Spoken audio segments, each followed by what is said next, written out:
If you are at all familiar with memorabilia surrounding the Indianapolis 500-mile race, you will no doubt have heard of the Micro Machines line that took place from 1996 to 1998, which produced cars relating to the first 2 years of the Indy Racing League sanctioned Indianapolis 500s. Now, you could get some of the great cars, famous cars, I should say, of those years. Arie Luyendyk's winner here, along with the Oldsmobile Aurora pace car from 1997. And personally, I consider the 1996 33 car starting grid, yes, they produced every single car in 1996, as one of my prized childhood possessions and one of the reasons I am as big of a race fan as I am today. Unfortunately, there is a sad end to this story for the Micro Machines line, and it has to do with the company that owned the Micro Machines brand at the time, Galoob.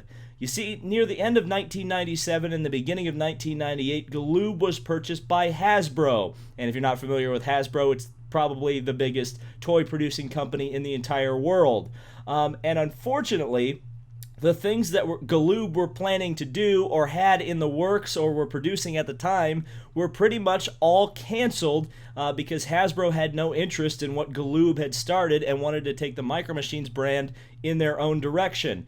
Unfortunately, it means that many of the Indy 500 sets never made it to retail. In specifics, the Rookie Challengers set here featuring Steve Kinzer and Alfonso Giafoni, some of the biggest names ever, well, one of them anyway, to participate at the 500, and also the International Racers set, including Claude Bourbonnais of all people and greasy old salad bar.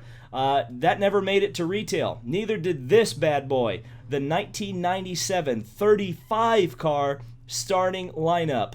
Let me tell you, as a kid, this was the thing that I pined for, I dreamed of having, but as it turns out, our evil overlords at Hasbro made it so that never happened.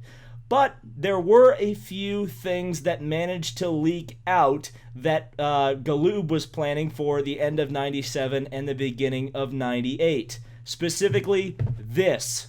The Indianapolis 500 winners of the 1980 set. It's a 10-car set which features every single car to win the Indianapolis 500 in the 1980s. Now, you may not be familiar with this, and there's a reason why. It was never publicly released. And we're going to open it here on Indy 500 Month.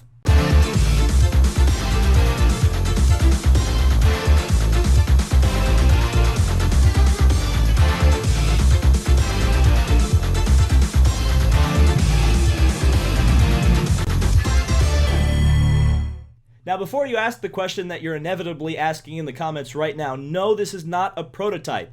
As far as I can tell, this is an official release. It was greenlit and produced by Galoob, but never was shipped from China to the United States for sale at retail.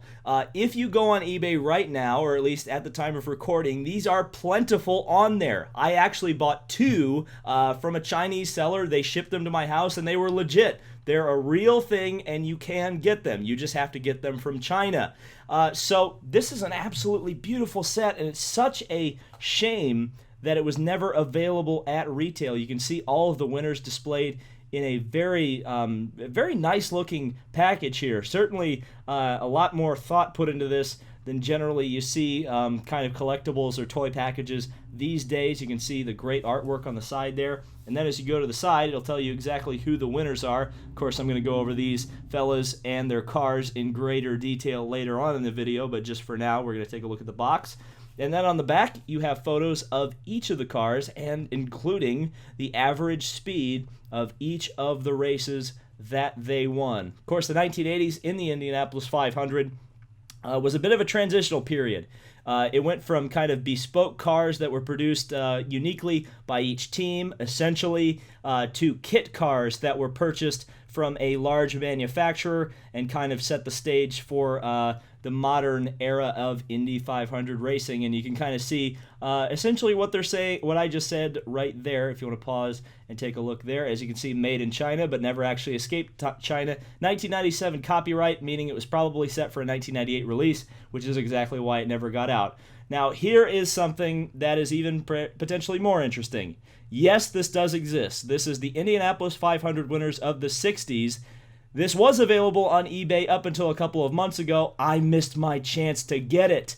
It doesn't seem like at the moment they're coming back out of China, so it's possible China is totally sold out of this set. So if you've got one and you want to sell one, hit your boy up, because I would love to do a review on this set because it's absolutely beautiful. All those beautiful 1960s Indy 500 winners, and of course, Indy 500 Evolution, that would have been a perfect set to have, but regardless, beggars can't be choosers. So I'm going to open this bad boy up, and let's take a look at the beautiful winners of the 1980s set. While for the most part the target audience of the Micro Machines was definitely kids, Galoob also kept collectors in mind when they were designing the packaging, making it very easy to replace your cars in the packaging if you want to take them out and admire them for a little while and then put them back. That's something that modern companies generally don't think about all the time. Now, how did Galoob accomplish this? Well, it's actually pretty clever. If you pick up a car and you check out the little cardboard cutout underneath that just slides very easily into the plastic tray included in the packaging, you just flip over the cardboard and you see some elastic bands tied together underneath the cardboard.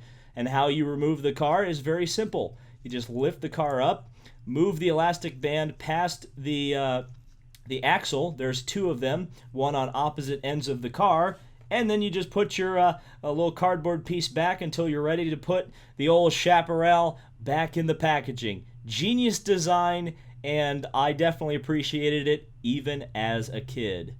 Despite the fact that this set is based on an entire decade of unique race cars, there are only 4 unique molds used to represent all those cars in this set. They are the Chaparral 2K, the March 85C, the March 86C, and the Penske PC-18. So the first car we will be taking a look at is, of course, the 1980 winner of the Indianapolis 500, the Chaparral 2K. For the Jim Hall Pennzoil team, the driver was Johnny Rutherford, and this is the only way you can get a Chaparral 2K in Micro Machines scale because of the fact that this set came out near the end of Galoob's reign over Micro Machines. This was never released in any other set, so if you want a 2K, you have to get this set to get it.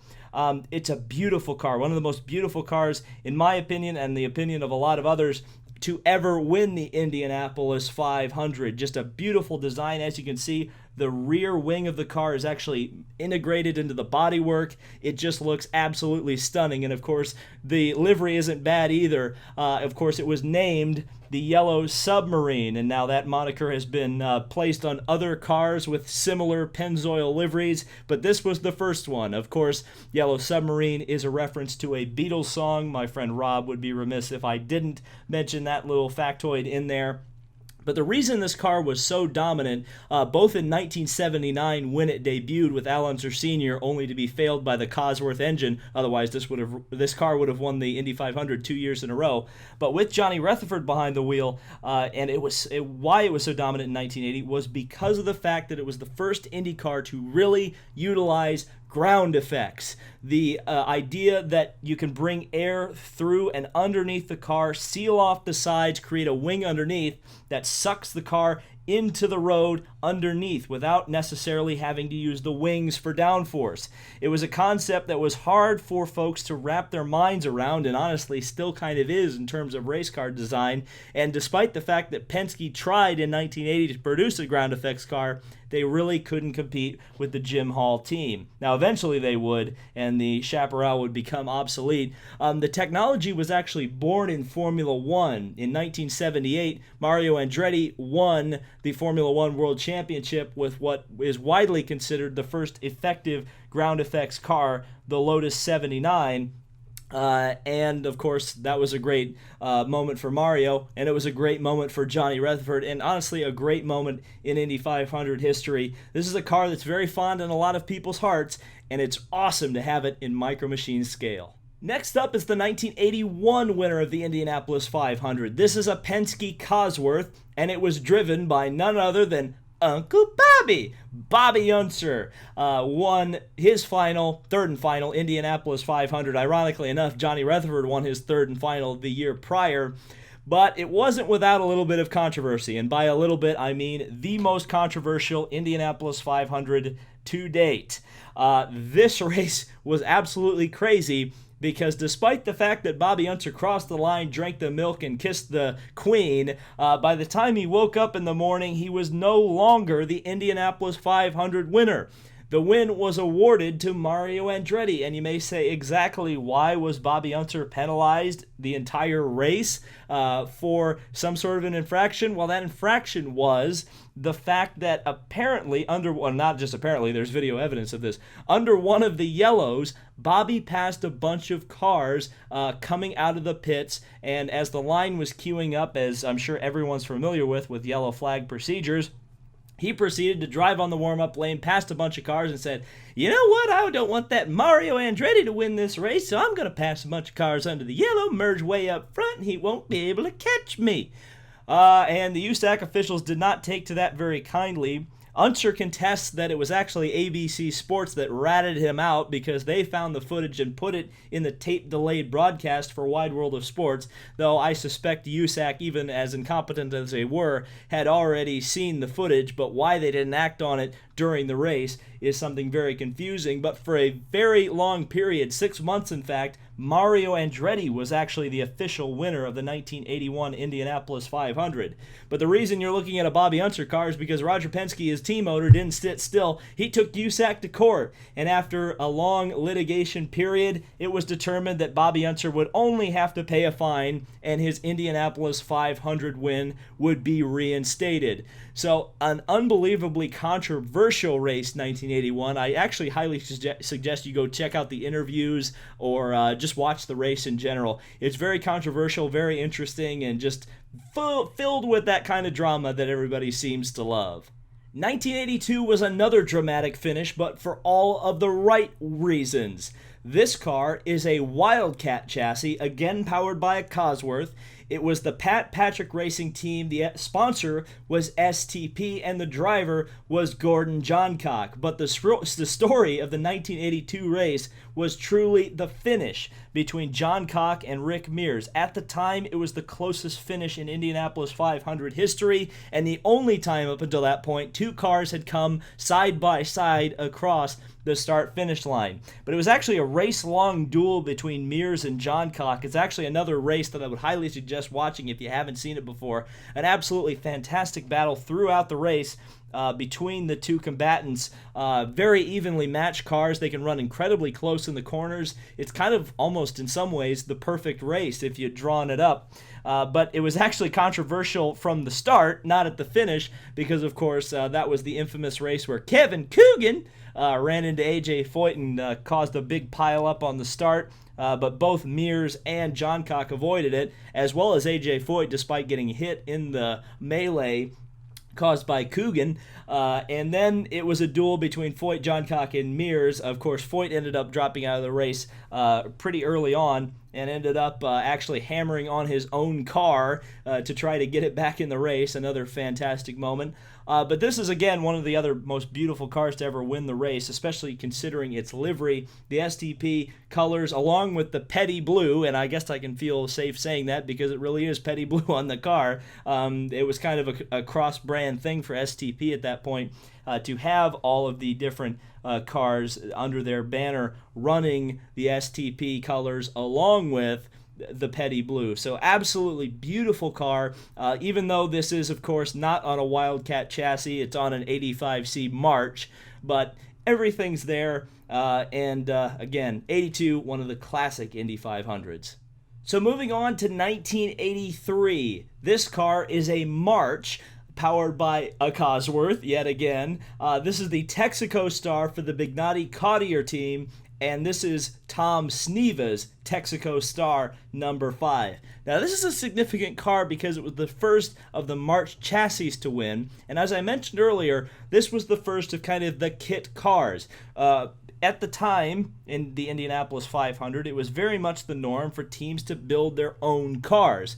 Well, when March came along, they very much had a customer program. They didn't necessarily have a factory team, though, of course, as any manufacturer, they preferred some of their teams and gave some teams special parts, of course. That always happened.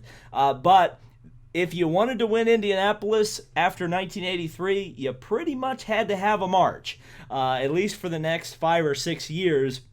And that's what would remain true. But this actually race was fairly interesting as well. Again, kind of controversial because it was actually a battle between Sneva and Al Unser Sr. But what's interesting is Al Unser Jr. was also in this race. It was his rookie year. And late in the race, Al Jr. was a few laps down, and Big Al was leading the race with Sneva chasing him down. And so what did little Al do? Well, he blocked for his dad. But eventually, Sneva was able to get around and take his first and only Indianapolis 500 win. The success of the March chassis was actually so important, so monumentous, that even Roger Penske couldn't resist.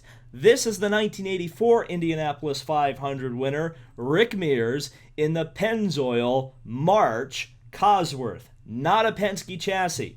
It's fairly interesting that very early on in the process, Roger realized that his cars were not cutting it. In '83, he did have his own car. It was driven by Al Sr. to second, but ultimately in the duel at the end of the race, Al Sr. really had nothing for Sneva in the March chassis. So what did Roger Penske do? Being Roger Penske, he went out and bought March chassis, and Rick Mears was able to take the win over Tom Sneva, ironically enough, though Sneva didn't actually finish the race. It was a duel throughout the race between Mears and Sneva. Sneva ended up dropping out, and the second place actually went to a driver by the name of Roberto Guerrero. You'll hear more about him later, but not in a good context.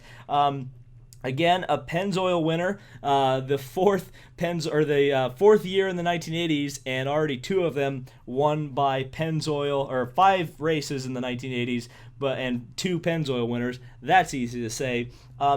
It's obviously a Penske car, or a Penske Pennzoil car, because unlike the Chaparral, it does have these classic Penske stripes that actually are very reminiscent of the car that Helio Castroneves is driving in the Indianapolis 500 this year. And here's another very significant Team Penske victor. This is Danny Sullivan's Miller American March Cosworth. This is an 85C March, and actually is the correct body style for this car. We haven't had that since the Chaparral. This is another car that a lot of people have a lot of fond memories for. Obviously, Galoob could not put Miller logos all over the car, despite the fact that it would have made it look quite a bit better. Regardless, the 85 Indianapolis 500 is known not necessarily because Danny Sullivan won it, but because of how he won it. Of course, I'm referring to the spin and win. It was a duel all race long between Mario Andretti and Danny Sullivan. So Sullivan actually had probably the better car and was challenging Mario for the lead around the midway point in the race. Dove underneath Mario, a dramatic move down to the inside, well underneath the apron. The apron was a thing back in these days. But unfortunately, as he rejoined the track, he lost control and spun in front of Mario. But somehow, Sullivan was able to hold on and not crash the car, brought it into the pits, got fresh tires, went back out, and eventually chased Mario back down, passed him, and won the 1985 Indianapolis 500. Another incredibly dramatic finish from the 1980s, and we aren't even close to done yet. 1986 saw the first and only win for Bobby Rahal. He was driving for the True Sports team with Budweiser sponsorship. The car is a 1986 March powered by a Cosworth, and yes, this is the correct body style for this car. It was also sponsored by Red Roof Inns because the Trumans owned that hotel chain, and ironically enough, if you can believe it, Tim Cindric married the daughter of Jim Truman, the owner of this team, and eventually went to Penske Racing, of course, after working for Rahal. Fairly interesting thing as well is that the Trumans also owned Mid-Ohio Sports Car Course for the longest time. They no longer own it, but they definitely had a lot of impact in the sport, and Bobby Rahal was able to get them a win in a very tumultuous time for their family. Interestingly, or not interestingly enough, but very sadly, Jim Truman, the owner of the team, was terminally ill with cancer. And as Rahal took the win, Jim Truman only had a few days to live. He was in Victory Lane drinking the milk with Rahal, and then he died. This race is also remembered for a pretty dramatic duel between Rahal and Mears and a guy by the name of Kevin Coogan, or Kevin Cogan in this respect, and it looked like Cogan was actually set to win the race. Unfortunately, there was a crash with just a few laps to go. Arie Luyendyk hit the inside wall, and then on the restart, Bobby Rahal got the jump on Cogan and was able to drive to his first Indianapolis 500 win. Of course, you can't put Budweiser on this car, but the fact that they put True Sports on there in the Budweiser font is good enough for me. 1987 was another incredibly dramatic Indianapolis 500. The winner is Al Unser Sr. The car is a 1986 March powered by a Cosworth. And yes, this is, again, a correct body style for this car. What's interesting is this is a Penske entry. Now, what the heck was Penske doing entering a year-old car and winning the race with it? Well, early on in the month, Penske was developing his own Penske chassis once again. He'd entered 3 cars for Rick Mears, Danny Sullivan, and Danny Ungaius. Unfortunately, Danny Ungaius got hurt in a testing crash early on in the month, and not wanting his sponsors to miss out on the race, Roger found a replacement driver, and it was one driver that he'd already had in the team the previous year and fired, Al Unser Sr. But they didn't have a car.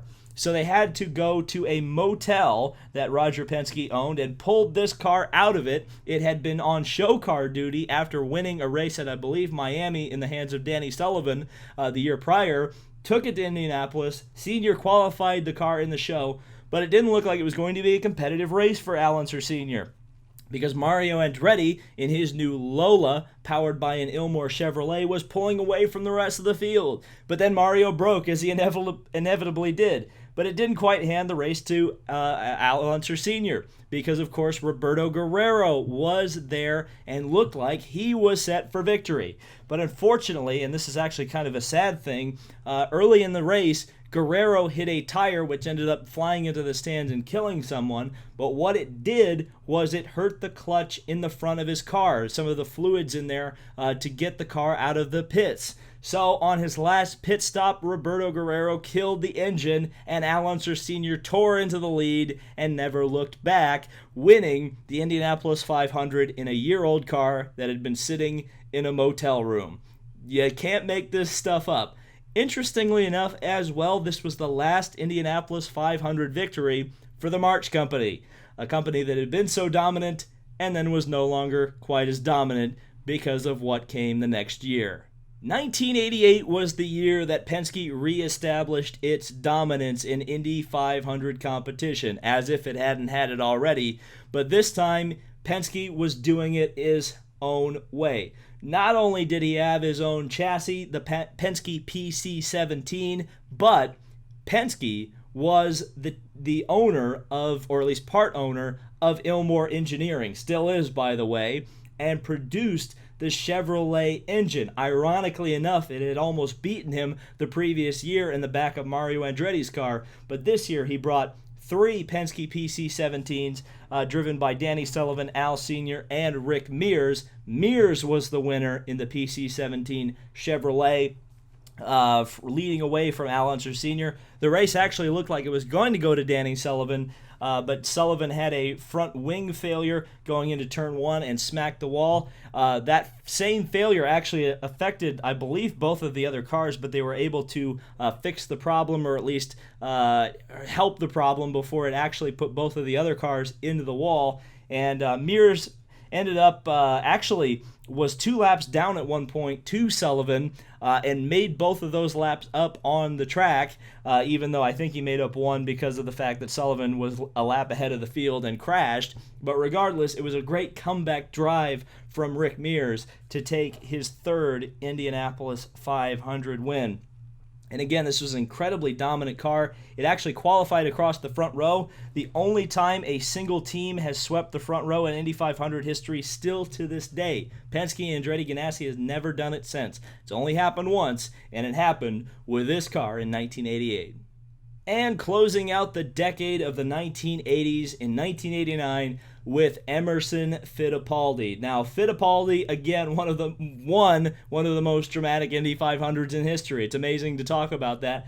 But again, it was Emo and Al Jr. in the last 2 laps of the race. It was a duel between them. Al Jr. had actually worked his way almost from a lap down all the way up through pit strategy and better tire wear to battle with Emerson Fittipaldi. He'd actually taken the lead on track, but with 2 laps to go heading into lap traffic, Emo got the drop on Al Jr. They went into turn 3 side by side. They touched wheels, not an intentional thing by any stretch of the imagination, just a racing deal.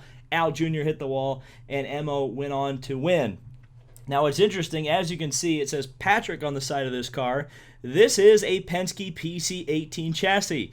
And without going into too much detail, essentially, Penske sold his brand new chassis to the Patrick Racing team for 1 year only. And interestingly enough, Rogers Trust ended up being, I guess, not really broken, but kind of not really rewarded because his car won, but it wasn't Penske that took the crown. Of course, this is also a Marlboro liveried car, which is kind of fun to get in as what is essentially a toy set. But, of course, it doesn't have the Marlboro logos on it, just the Marlboro chevrons. So this is a really fun car, and 1989 was an absolutely fantastic end to the decade of the 80s. So this was a look at the Micro Machines winners of the 1980s Indy 500 set. I hope you've enjoyed this video. If you did, hit the like on it. Let me know what your favorite car is. Let me know if you have this set. Does anyone have this set outside of me? I don't know. Let me know down in the comments. And subscribe for more Indy 500 content and Indy 500 month content. Ready for the greatest spectacle in racing. I hope you've enjoyed this history lesson, and we'll see you in the next video.